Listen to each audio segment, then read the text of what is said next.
Hi, everybody. I'm Veronica Valley, and I help people to get sober so they can be full of life, not booze.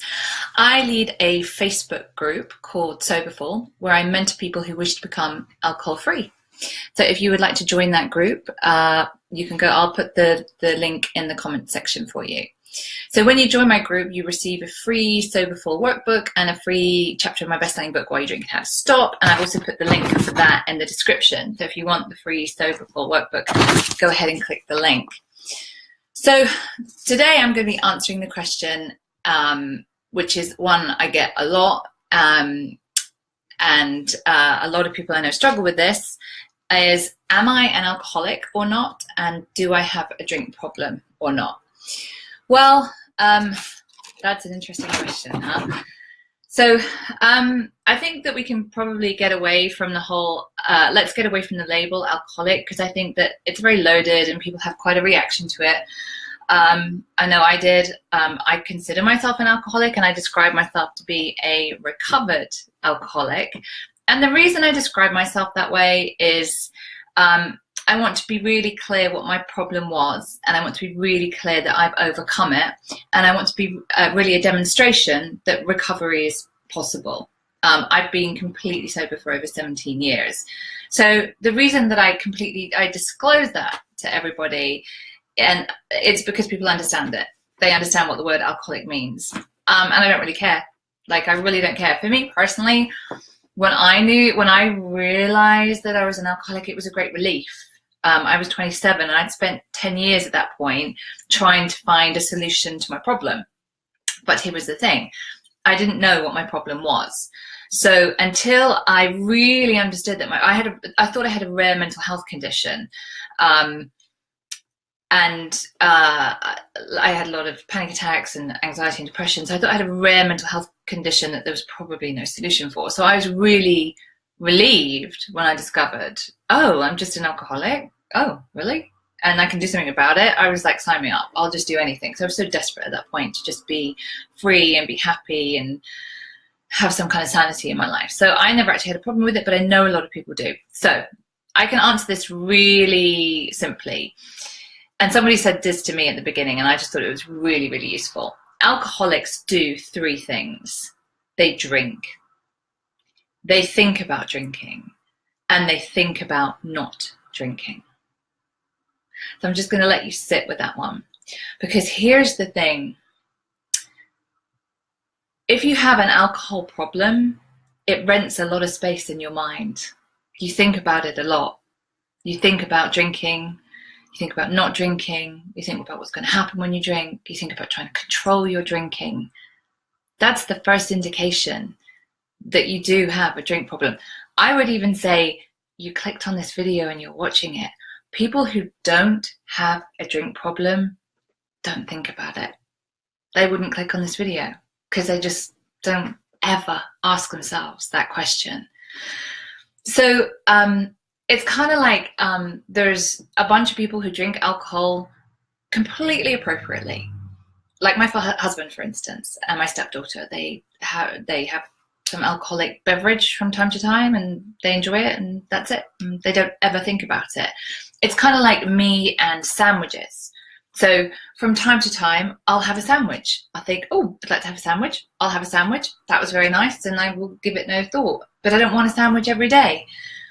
That's how a regular, normal, I hate the word normal, but I'm going to use it because you know what I mean, person thinks about alcohol. They think about it the same way that you may think about sandwiches, or roller skating, or playing tennis, or something like that. It's just something they do, they think about.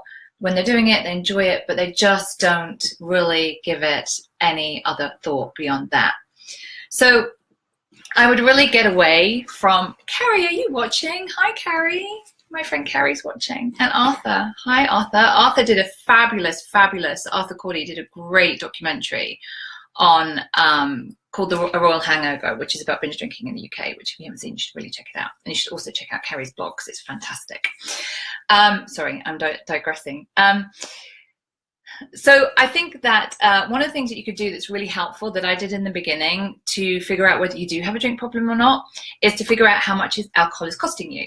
So this is the first exercise you could do. Get a piece of paper and work out per month, how much do you spend on alcohol? So how much do you spend on actually purchasing alcohol, whether it's in the bar or whether you go to the off license, the liquor store and buy it, any of that is fine. So write down roughly how much you spend. Then it's a guesstimate, it's not going to be perfect, that's fine. Then work out how much alcohol costs you financially in other areas. So cabs, takeout food, lost financial opportunities. Did you lose your leather jacket in the bar? Lost your wallet? Lost your keys, couldn't get in your house, so you had to break a window and had to get that fixed the next day. There's a lot of knock-on financial costs to our drinking that we don't always think about.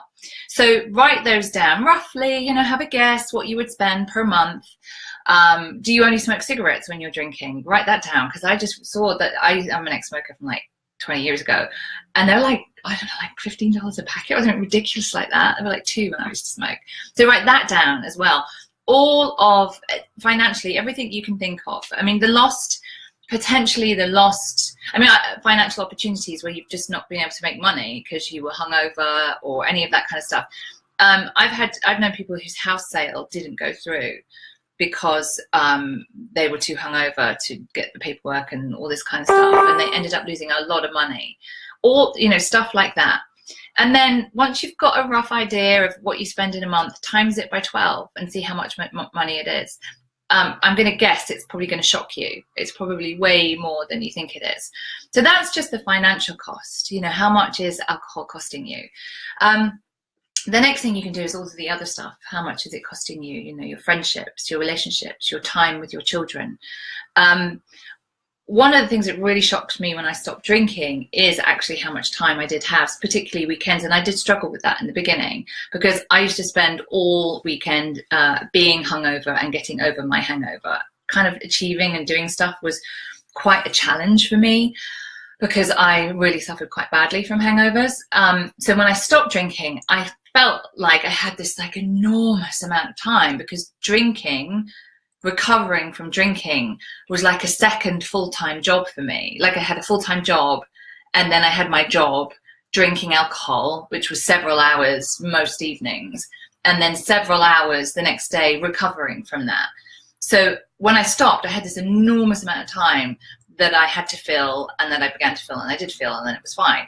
But I would also write down those costs as well, is how is it impacting your relationships, all of that kind of stuff too. Quickly through my notes. So another way that you can answer this question is your reasons and motivations for drinking. And this is, I really think, really separates it. And it really goes back to what I was saying about people who don't have a problem drinking, drink alcohol appropriately at appropriate events. So they're not people who drink on their own, ever. They don't drink before they go to a social situation, ever. They're at a social situation, someone offers them wine with dinner, that's very nice, they have it. So the reasons and motivations that somebody with a drink problem drinks is, the number one reason is they're drinking to change how they feel, or they're drinking to manage how they feel. And that for me is the really, really big one, is I call it the emotional unmanageability, where you have all of these feelings. Fear is usually a big one. Anxiety, a fear of people, fear of social situations, such a big one. I see so many people have issues with that, and they drink to manage how they feel. So what are your reasons and motivations for drinking? If your number one reason is because it manages how you feel, I'm going to answer this for you. Yes, you do have a drink problem, because that's not how alcohol is intended to be used. And the reason we do that is because alcohol's pretty effective. It works pretty well in managing how we feel and changing how we feel, and because we don't have another strategy. And that's what recovery, sober living, being alcohol free is all about. Just stopping drinking is never enough. We have to be able to deal with that emotional unmanageability, because if we don't have our anesthetic, we're still going to have those feelings.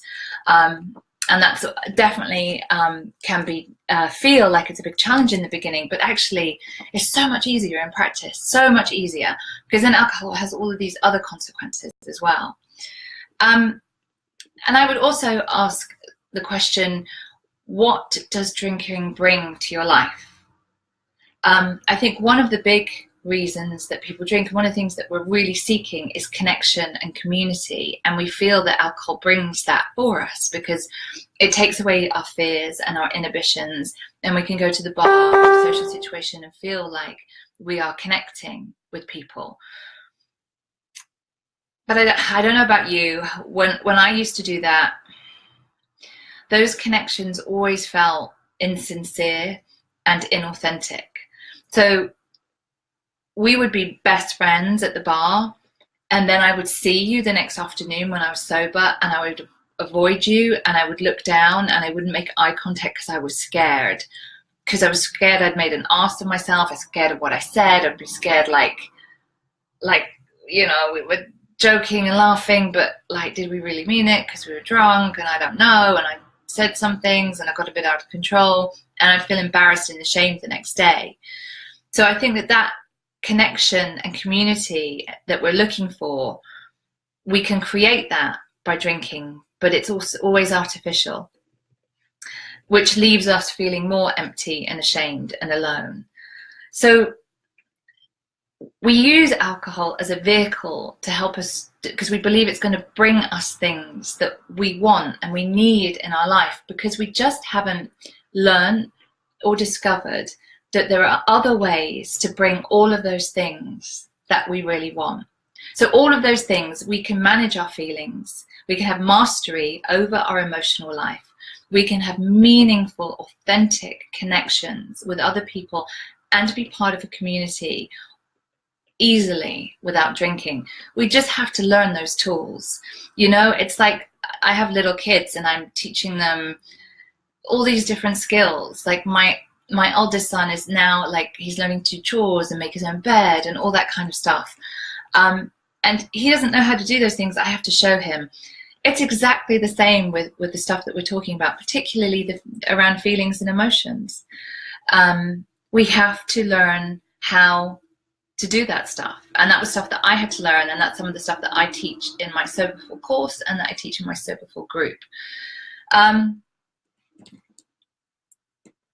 One of the things I would say, I mean, I know a lot of people have a lot of fear about giving alcohol up because they're really worried that they're never going to have fun again.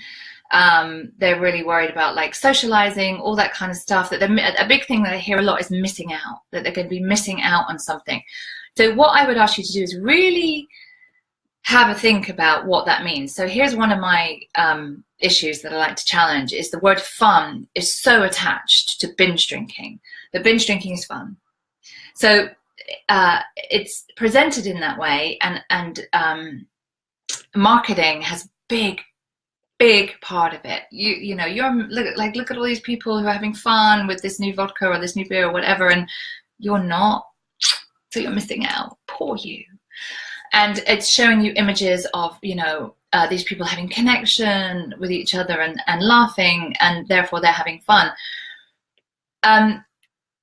What we never talk about is the consequences of binge drinking, or the price of binge drinking, because it always has a price. It always has a price. And what we do, we're all spin doctors. So we all will go out and we will feel hungover. After binge drinking, we'll probably feel some shame, maybe some embarrassment, probably spent more money than we intended to, maybe missed doing a couple of things the next day because we were so hungover. So that's a price.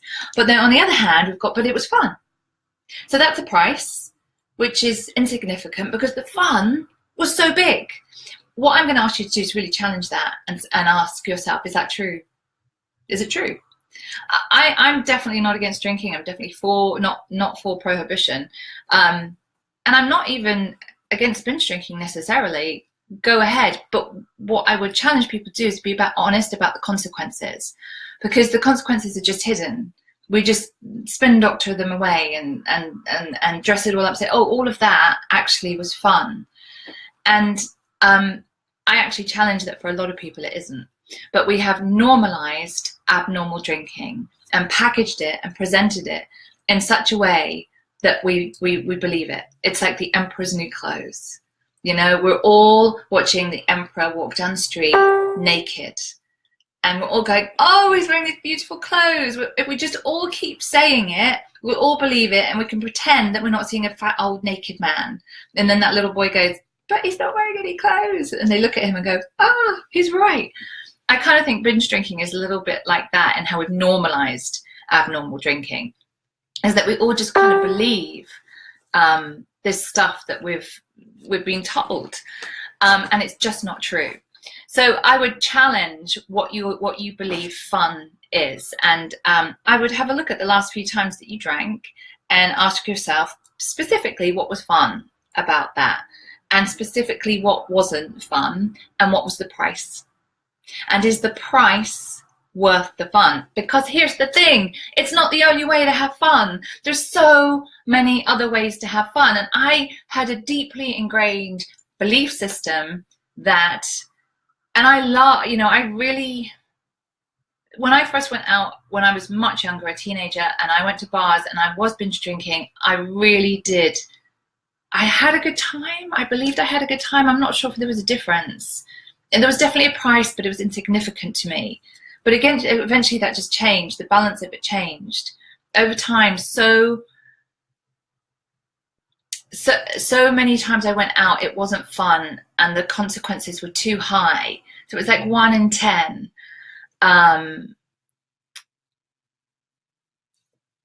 in 10 times I had fun, and the rest of the time I didn't. Someone just said I had a fake accent. I don't know what you mean. I live in America, and I'm from England, so I have a kind of strange North Atlantic accent. So I would challenge all of your belief systems. I would particularly challenge what you think about whether you think drinking is fun, and if the fun is worth the consequence that you pay. And I would also, it's like this normalized abnormal drinking, binge drinking, it's like they have ownership of the word fun, and anything else is like not as much fun or not as good as fun. That's all bullshit.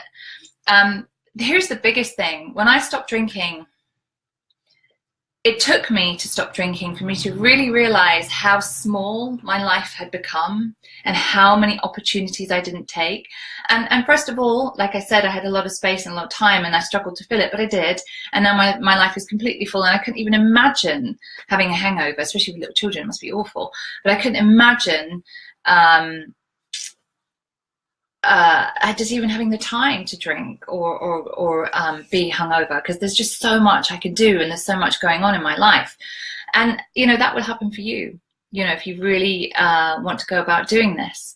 So if you're still wavering about whether you have a drink problem or not, what I would suggest is, if you've got to this point where you're questioning it, alcohol's probably not serving you at the moment, and it's probably not bringing you what you need to have in your life. So quit for a year, commit to a year, do some work on yourself. If you are drinking because it's a way to manage your feelings, then you need to work on that. You need to find other ways to deal with how you feel. If you are looking for connection and community and are dissatisfied with how alcohol is bringing you inauthentic connection and community, you need to work on that. And at the end of the year, do an evaluation. Is your life better now after not drinking for a year, making these changes, or is it worse? And then go from there. So thank you for listening in. I'm going to post this video on my Facebook Soberful group page. If you're interested in knowing more about the Soberful program that I lead, there's a free workbook that you can click on in the description, and I will put the link to the group page that if you're interested in joining, you can join there. I'll be doing another Facebook Live very soon. I think one of the next questions I'm going to answer is about dealing with other people who drink, like friends and spouses and family members who are not supportive of your decision to stop drinking. So thank you for tuning in. Speak to you soon. Bye.